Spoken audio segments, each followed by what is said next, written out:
Michel Bégonin, bonjour. Bonjour. Alors Michel, tu nous reçois aujourd'hui chez toi, parce que Michel, tu viens d'écrire un ouvrage, Ma belle étoile. C'est quoi Ma belle étoile, Michel?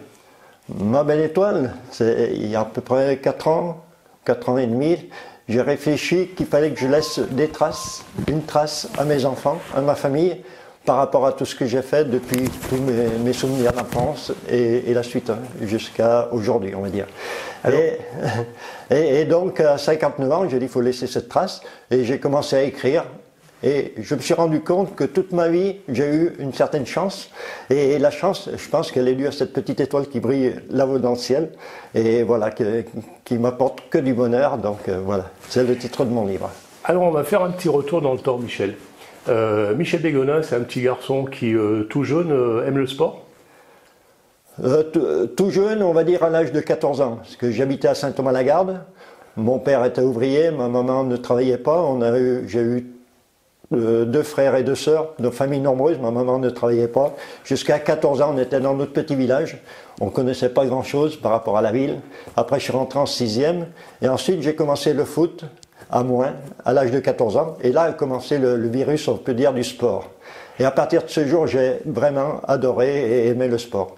Et après, il y a eu une suite dans la vie par rapport au sport. Alors, tu as commencé par un sport collectif, le foot? Oui, parce qu'à cette époque, il y avait bien que le foot, comme à Saint-Thomas-la-Garde, il y avait les boules, un peu du basket à Montbrison et le cyclisme, on va dire. Il n'y avait vraiment que ces 4 sports, on va dire. Donc, pour moi, le plus facile, c'était Moins, qui n'était pas très éloigné. Et donc, j'ai joué au foot à Moins. Voilà. Alors, le foot, ça t'a permis de rencontrer des gens et de voir que tu avais donc des prédispositions pour le sport. Donc, le foot, après, tu as une carrière de cycliste très riche aussi. Comment ça s'est passé? Comment ça s'est passé, ce passage? Eh bien, on peut le lire dans mon livre, tout simplement parce que j'avais un oncle qui habitait à Misérieux, à côté de Balbigny, et mon père et ma famille, on était invités à côté de Balbigny, à Misérieux. Ma maman, elle se faisait emmener par mon oncle avec mes frères et sœurs. Mon papa, qui n'avait jamais eu le permis, il allait en mobilette, et moi j'étais à vélo.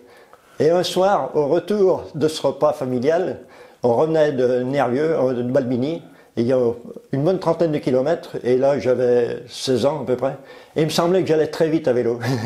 Et à cette époque, j'avais mes copains du lycée, et qui étaient au club du WC Montbrison.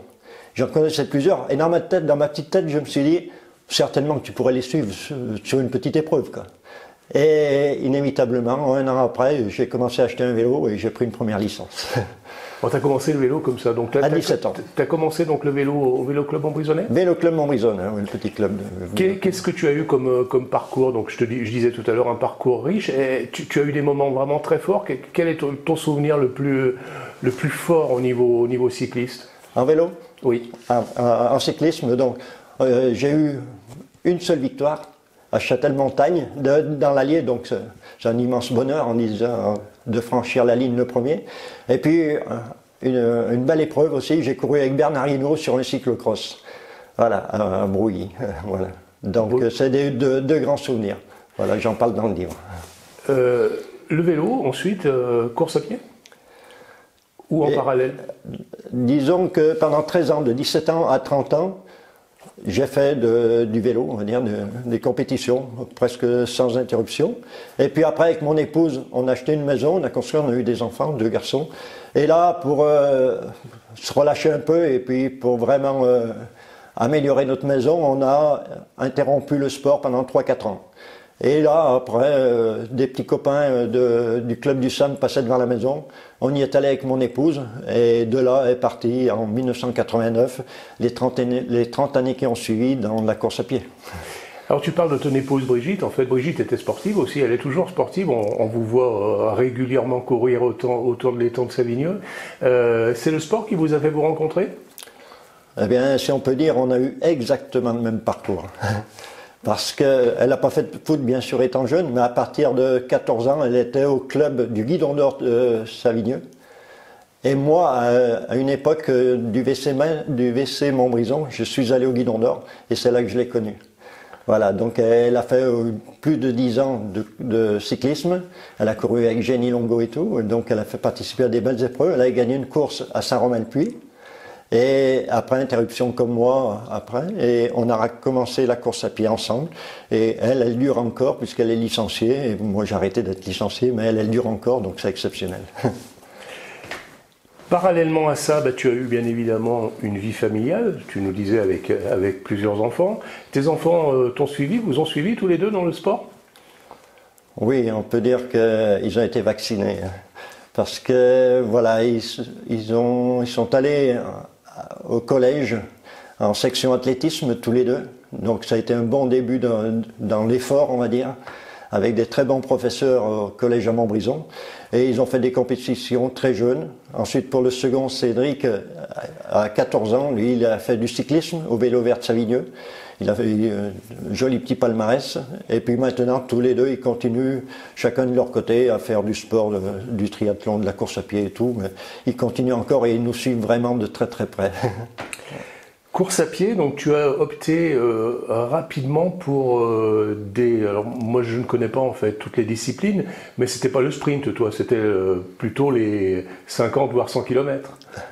Disons que lorsqu'on commence la course à pied à une trentaine d'années, on ne peut plus parler de s'améliorer énormément en vitesse. Mais étant donné que j'avais des dispositions assez valables, on va dire, j'ai commencé à faire du 10 km, du semi-marathon, du marathon et ensuite plus long. Et en travaillant la vitesse, j'avais déjà un joli petit niveau, donc ça m'a permis d'avoir tous les résultats. Mais c'est vrai que j'aurais attaqué plus jeune, peut-être que je serais allé plus vite en vitesse, mais c'est pas une évidence. Tu nous parlais tout à l'heure de tes deux meilleurs souvenirs en tant que cycliste, en tant que compétiteur marathonien. Quel est ton meilleur souvenir ? Alors là, il faut réfléchir parce qu'il y en a beaucoup des souvenirs. Si on peut en avoir deux, c'est lorsque j'ai franchi la ligne pour mon premier 100 km à Chavannes-en-Paillé, c'était les championnats du monde. Donc il y avait toute l'équipe de France en bleu, blanc, rouge. Et moi, une équipe de France, c'est 12 éléments, je crois. Et moi, je fais 14 ou 15e français, autour de la 45, 48e place au scratch. Et là, un super temps, 7h28 pour faire 100 km à 13,5 de moyenne pour mon premier 100 km. Vraiment, là, c'était du bonheur parce que dans ma tête, je me suis dit peut-être que l'année prochaine, dans 2 ans, je pourrais être en équipe de France. Donc pour moi, c'était vraiment une grosse journée et beaucoup de joie. Et pour la deuxième, c'est lorsque j'ai terminé deuxième au Templier, un trail de 70 km avec tous les meilleurs Français. Donc c'était en 1999. Je termine deuxième au Templier avec tous les meilleurs Français. Donc c'était le summum au niveau du trail. C'est la Mecque du trail en France. Et là j'avais terminé deuxième, franchir le tapis rouge. C'était un grand bonheur. Est-ce que tu as des regrets par rapport au sport? Est-ce que tu t'es dit que si finalement tu avais commencé peut-être plus tôt, si tu aurais pu véritablement faire carrière ou dans le cyclisme ou dans l'athlétisme? Non, parce que je suis une personne qui n'a jamais de regrets. Et sachant tout ce que j'ai fait depuis l'âge de 30 ans, je me dis que si j'avais attaqué comme certains jeunes à l'âge de 12 ans, 13 ans, 14 ans, peut-être j'aurais été saturé à 18 ans et je n'aurais pas connu toutes les disciplines que j'ai pu connaître. Donc pour moi, il n'y a pas de regret. Donc tu es positive. Ah, toujours. Le sport que tu pratiques, ça nécessite une hygiène de vie importante? Disons, au niveau hygiène de vie, il faut s'en deux choses. C'est qu'on est très très sérieux au niveau hygiène de vie. Dans la semaine, on va dire, on mange pas, on fait pas trop attention, mais ce qu'il faut savoir, c'est que les 2-3 jours avant l'épreuve, il faut emmagasiner beaucoup de sucre lent, des pâtes et du riz, les 2-3 les jours précédents. Et ça, il faut vraiment être très très sérieux là-dessus. Et la veille des courses, bien sûr, pas trop faire d'écart. Mais par rapport au régime, jamais dans ma vie, j'ai fait un seul petit régime. Non, j'ai toujours mon instinct, j'aime manger gras, j'aime bien boire l'apéritif, tout. J'ai jamais fait attention à quoi que ce soit, mis à part les 3 jours précédant une grosse épreuve. Donc tu es un bon vivant. Oh, absolument, je l'ai prouvé encore X fois. Et quels sont tes projets? Alors ton projet là, que tu viens de terminer, c'était ce livre. C'était quand même un projet important. Écrire un livre, oui. Ça ne s'improvise pas. Comment ça t'est venu? Comment ça s'est déroulé? Bien, 5 ans, je me disais, j'ai pas tant d'années encore à courir et j'ai déjà fait des belles choses. Il faut vraiment que je laisse des traces à ma famille, à mes enfants. Et je me suis dit, allez, à 60 ans, tu vas commencer à écrire. Et donc, à partir de 60 ans et 2 mois, j'ai commencé tous les matins à écrire un petit peu dans ma chambre, tac, tac, sur papier. Et puis, 1 an et demi après, j'ai tellement eu des beaux résultats. À 61 et 62 ans, j'ai été champion de France de 100 km dans ma catégorie Master 3. Et l'année suivante, 2 fois vice-champion de France en Master 3 aussi, en trail court et en trail long. Donc, je me suis dit, il faut s'appliquer à faire ce livre. Et j'ai vraiment pris du plaisir à finir ce livre correctement. Et voilà, voilà le résultat. Donc, je suis très, très content. La famille Bégonin sans le sport, ça n'existerait pas? Bon, certainement que si. Nous ne sommes pas les seuls. Il y a d'autres familles qui sont très, très soudées dans le sport aussi. Alors, pour terminer cet entretien, cette belle étoile, elle te poursuit tout le temps? Tu as vraiment ce sentiment qu'elle est au-dessus de toi et quand il t'arrive quelque chose, tu te dis, bah tiens, j'ai cette petite étoile au-dessus de moi? Oui, j'y crois. Il faut toujours croire en quelque chose.